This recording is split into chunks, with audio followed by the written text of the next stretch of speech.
जंगल में ढेर सारे पक्षियां रहा करते थे और उन दिनों में बारिश का मौसम आने ही वाला था और जंगल के सारे पक्षियां चिंतित थे क्योंकि उन लोगों के घर अभी तक बने ही नहीं थे। दूसरे दिन जंगल के सारे पक्षियां लकड़ी ढूंढने जाते हैं।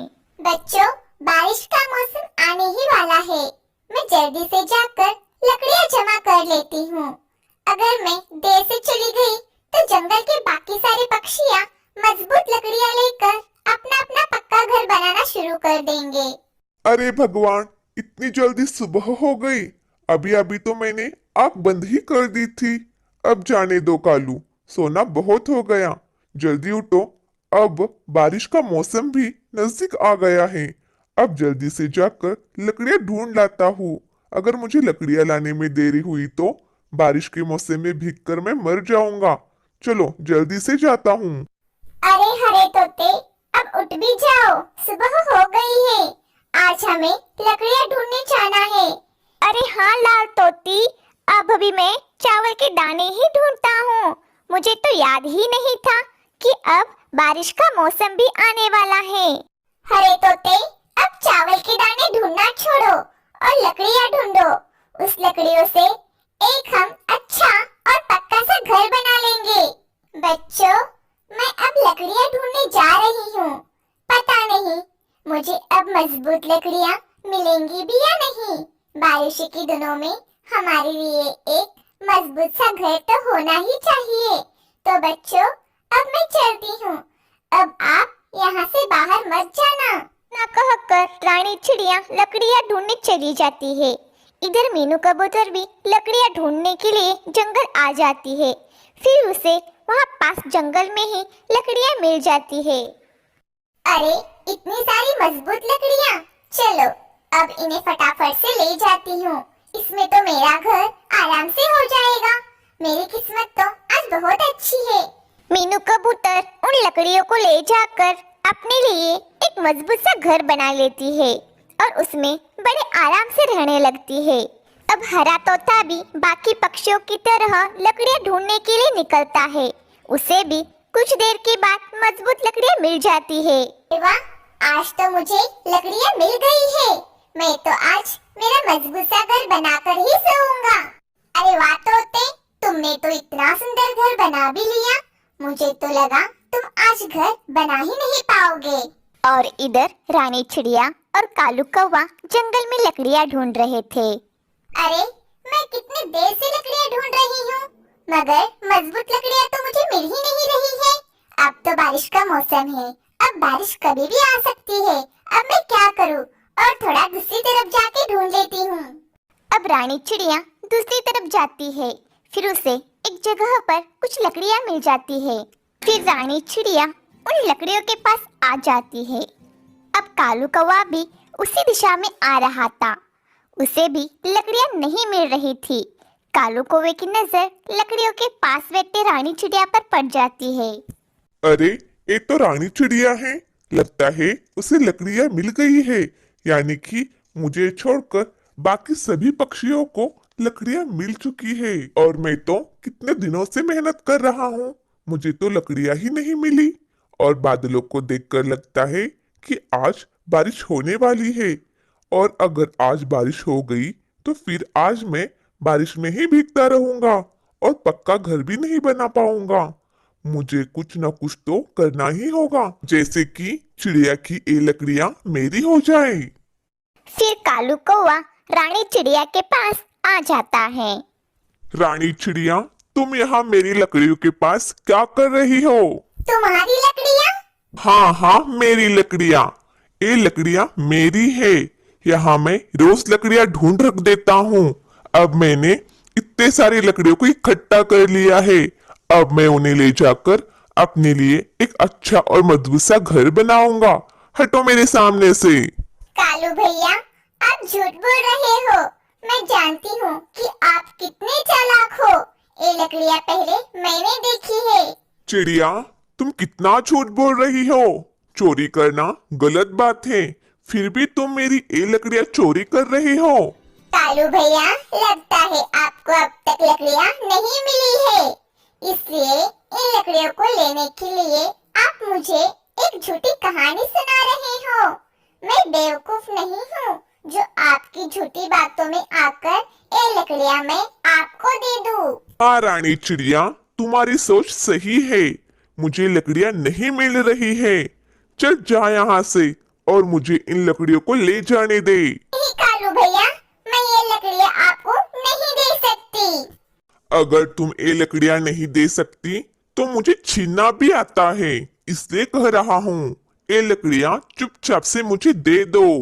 रानी चिड़िया बिना कुछ कहे चुपचाप उन लकड़ियों को कालू के हवाले दे देती है और उदास होकर वहां से चली जाती है। इसी तरह 2 दिन गुजर जाते हैं। चिड़िया हर दिन लकड़ियां ढूंढने जाती है, मगर चिड़िया को लकड़ियां नहीं मिलती। फिर एक दिन बारिश हो जाती है और सभी पक्षियां अपने अपने घर में आराम से रहते हैं। दूसरी तरफ रानी चिड़िया का घर तो नहीं बना था। रानी चिड़िया अपने दोनों बच्चों के साथ बारिश में भीग रही थी। हे भगवान, बारिश तो शुरू हो गई है। अगर ये बारिश नहीं रुकी तो इस बारिश में मेरे बच्चे भीग भीग कर बीमार हो जाएंगे। मुझे कुछ तो करना पड़ेगा। रानी चिड़िया की नजर एक पेड़ पर पड़ जाती है, जो कि वो पेड़ अंदर से खोखला था। रानी चिड़िया उस पेड़ के अंदर अपने बच्चों को बैठा देती है, फिर खुद बारिश में भीगने लग जाती है। रानी चिड़िया बारिश में भीगने की वजह से बीमार हो जाती है। फिर दूसरे सुबह बारिश रुकने के बाद और डॉक्टर गुनगुन के पास जाती है। डॉक्टर गुनगुन का घर देखकर चिड़िया सोच में पड़ जाती है। अरे इतना बड़ा सेब का घर, ये कैसे हो सकता है? आओ चिड़िया रानी, क्या हुआ है तुम्हें? कल रात बारिश में भीगने की वजह से मेरी तबीयत खराब हो गई है डॉक्टर गुनगुन। फिर तुम बारिश में क्यों भीगी? गुनगुन दीदी, घर बनाने के लिए मुझे लकड़ियाँ नहीं मिली। मेरे बच्चों को एक खोखले पेड़ के अंदर बिठाकर मैं बाहर भीगती ही रह गई। इसी वजह से मेरी तबीयत खराब हो गई। रानी चिड़िया, मेरे पास एक दवाई है। वो दवाई जिस चीज पर तुम डालोगी वो चीज बड़ी हो जाएगी, और ये तुम किसी भी चीज के ऊपर डाल दो। जिस भी चीज के ऊपर डालोगी वो चीज बड़ी हो जाएगी, और तुम उस चीज को अंदर से खोखला बना दो। फिर तुम उसके अंदर अपने बच्चों को लेकर आराम से रहना। और ये ले लो दवाइयाँ, इससे तुम्हारी तबीयत कल तक ठीक हो जाएगी। डॉक्टर गुनगुन जी, आपका बहुत बहुत धन्यवाद। अब मैं चलती हूँ। फिर रानी चिड़िया एक पंपकिन के ऊपर वो दवाई डाल देती है। फिर वो छोटा सा पंपकिन आग झपकते ही बड़े पंपकिन में बदल जाता है। फिर रानी चिड़िया उस पंपकिन को खोखला बनाकर उसमें रहने लग जाती है। उसी शाम फिर से बारिश बहुत तेज शुरू हो जाती है। तेज हवा के कारण सभी पक्षियों के घर पेड़ से गिर जाते हैं। अरे ये देखो, इस घर में तो रानी चिड़िया है। इस रानी चिड़िया का घर तो बहुत बड़ा है और हिल भी नहीं रहा है। ना जाने इस रानी चिड़िया ने कैसे बनाया है इस घर को, वो भी इतना बड़ा पंपकिन का घर। रानी चिड़िया, इतना बड़ा पंपकिन का घर तुमने कैसे बना लिया? हमें भी बताओ। हमारे घर तो तेज हवा की वजह से पेड़ से नीचे गिर गए हैं। अब हम सारे पक्षियाँ बेघर हो गए हैं। इसी तरह से अगर हम बारिश में भीगते रहेंगे तो हम बीमार हो जाएंगे। तो चिड़िया रानी, हमें भी बताओ कि ये घर तुमने कैसे बनाया? मेरे प्यारे पक्षियों, ये सारा कमाल तो डॉक्टर गुनगुन का है। डॉक्टर गुनगुन ने मुझे एक दवाई दी थी। उस दवा को मैंने इस छोटे से पंपकिन के ऊपर डाल दिया। फिर वो पंपकिन आग बंद करते ही एक बड़े से पंपकिन में बदल गया। फिर मैंने इस पंपकिन को अंदर से खोखला करके इसमें रहने लगी। आप सभी भी डॉक्टर गुनगुन के पास जाओ और उन्हें कहो कि वो आपको भी वो दवा दे दे, जिससे आप सभी भी अपने लिए एक नया घर बना पाओ। फिर सभी पक्षी मिलकर डॉक्टर गुनगुन के पास जाते हैं। डॉक्टर गुनगुन, हवा और बारिश की वजह से हम सबके घर टूट गए हैं। अब हम सब बेघर हो गए हैं। आप हमें भी दवा दे दीजिए जो आपने रानी चिड़िया को दिया था।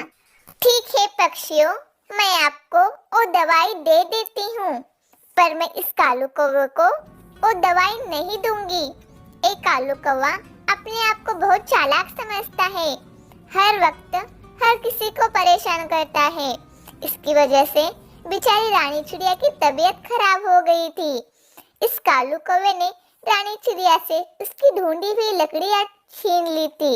अब इसे भी तो पता चलना चाहिए कि तबीयत उसकी भी खराब हो सकती है। ऐसा कहकर डॉक्टर गुनगुन वो दवाई कालू कौवे को छोड़कर उन सभी पक्षियों को दे देती है।